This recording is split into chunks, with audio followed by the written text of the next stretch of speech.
I was born March the 4th, 1932, and my name is Hortense Harris Smith. I used to be a marshal, of course, before marriage.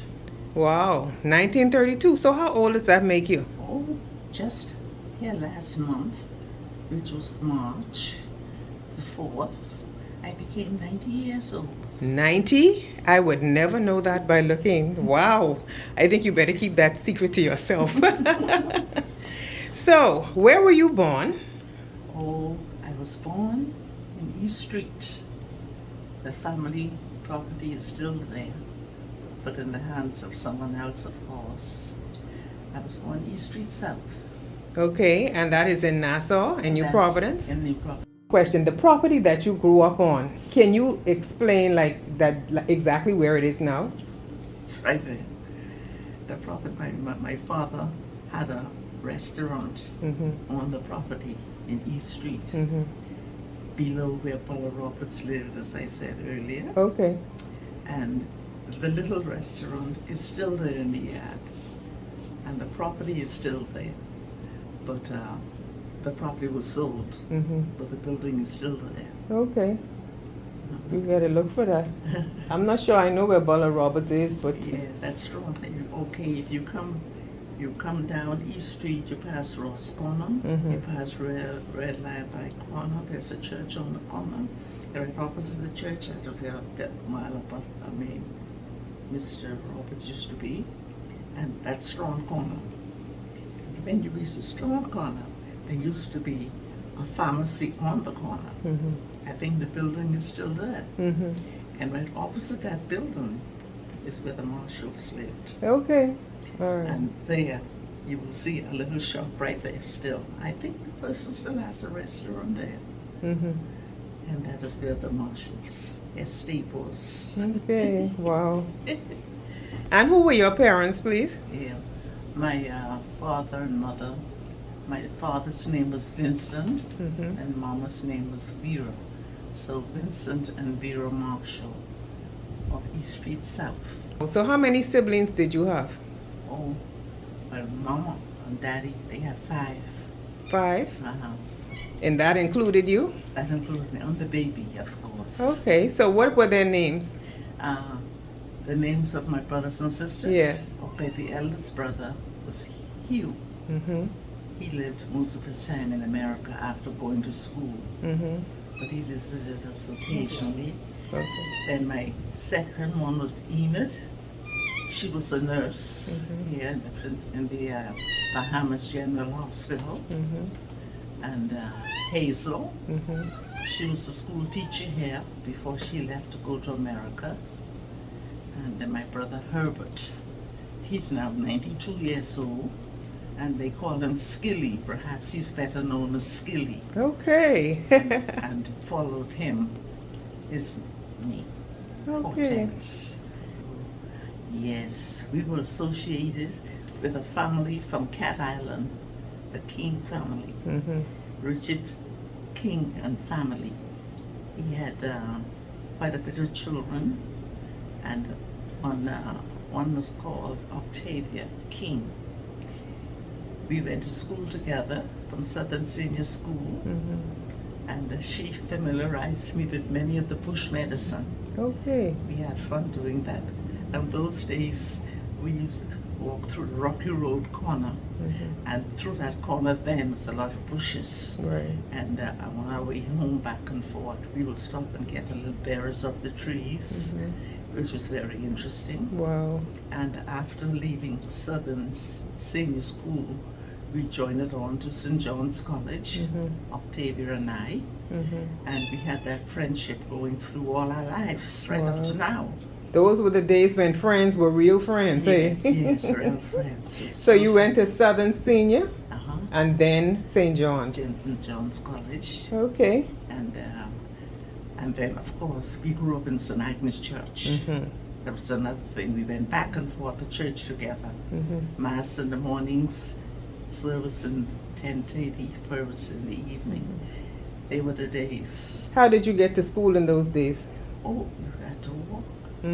Was it a long walk? A long walk. Long Rockwell, and East Street in the vicinity of Buller Roberts. In those days, I think most people now will remember Buller Roberts. He had a band, and he lived in about the middle of East Street, coming down from top of the hill by the Candy Kitchen, and we lived very near him. And that's how it was then. Okay. So once you completed school, you graduated from St. John's? Yes.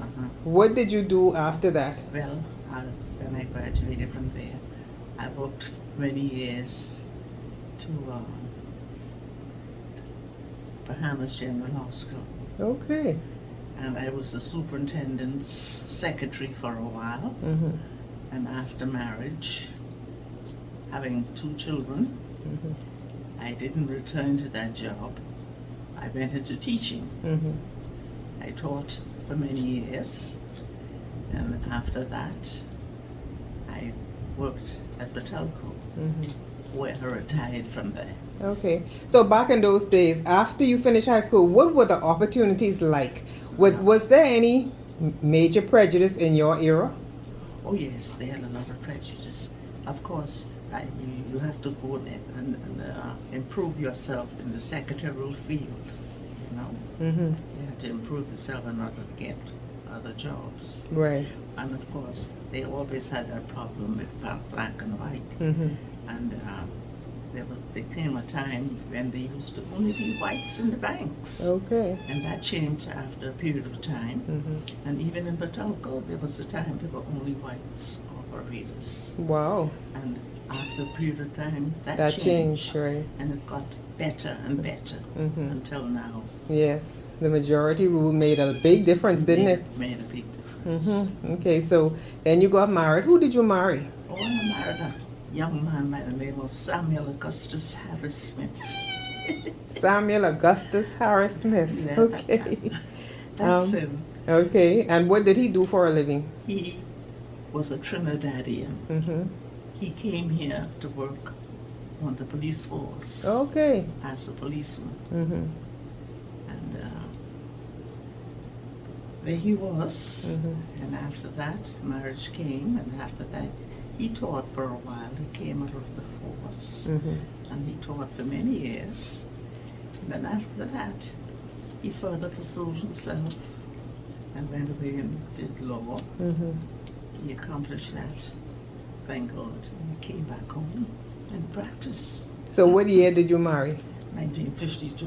1952. And how many children did the marriage yield? Oh, I had 4. 4 children. What were their names? The eldest one was a boy. His name was Terence. The other one, the second one, was Augustus, named after his father. And thereafter, there was Calliope, the first girl, and Vanessa, the baby. Excellent. And your children have all grown up now and done well for themselves. I know that for a fact. Yes, they have. Yes. They have. Octavia had a cousin named Ruth. Ruth Oughton now. She was with the group. Okay. It was Octavia and I, yeah. And many others. Okay. The Archers lived on East Street. We all grew up together. And we were at St. Agnes Church. We used to go to church back and forth. And the Fergusons, Inez Ferguson and those, we were all schoolmates. Quite a bit of them. No, it's a big change. It's a big change, you know. A very big change. You find that some people are not as friendly as they have been in those days. And yet there are some who are very friendly. Yeah. But I think life is what you make it. Life is really what you make it. Right. How was it? Was it easy to raise children around the time you had your children? They must have been born in the 60s, maybe? In the 60s. Yeah. In the 60s. Very similar to the upbringing of Right. today. A lot depends on parenthood. Right. And you can't get away from it. Let's say you put a child in the village, well, that's the same thing. Right. Father Milton Cooper. Okay. That was my priest in my reign. Right. He married me and everything. And eventually he passed on, of course. Right. And prior to him was Father Python. And, the priests changed from time to time. But in my reign, Father Python and Milton Cooper. Yeah. Is there any advice that you would give the young people nowadays coming up? When you think of your growing up and becoming an adult, what advice would you give to young people now? Well, to be truthful, rearing in a church environment is very good. So keep in touch with your church. Be honest as you can. And keep out of trouble.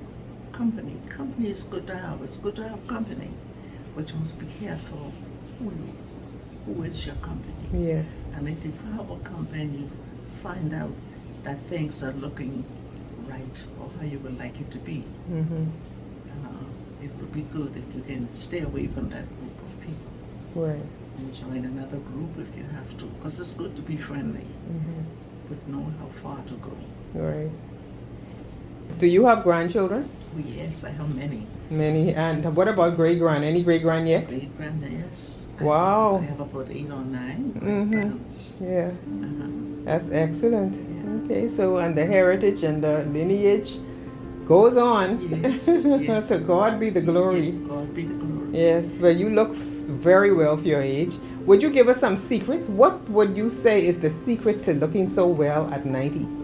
Is there a secret? There is a secret. Okay. And one of the secrets is involvement with your church, believing in God, Right. exercising, proper food. And right up to now, I do my little exercise with the 3 ABN program of the Seventh-day Adventist Church, which is a blessing to the nation.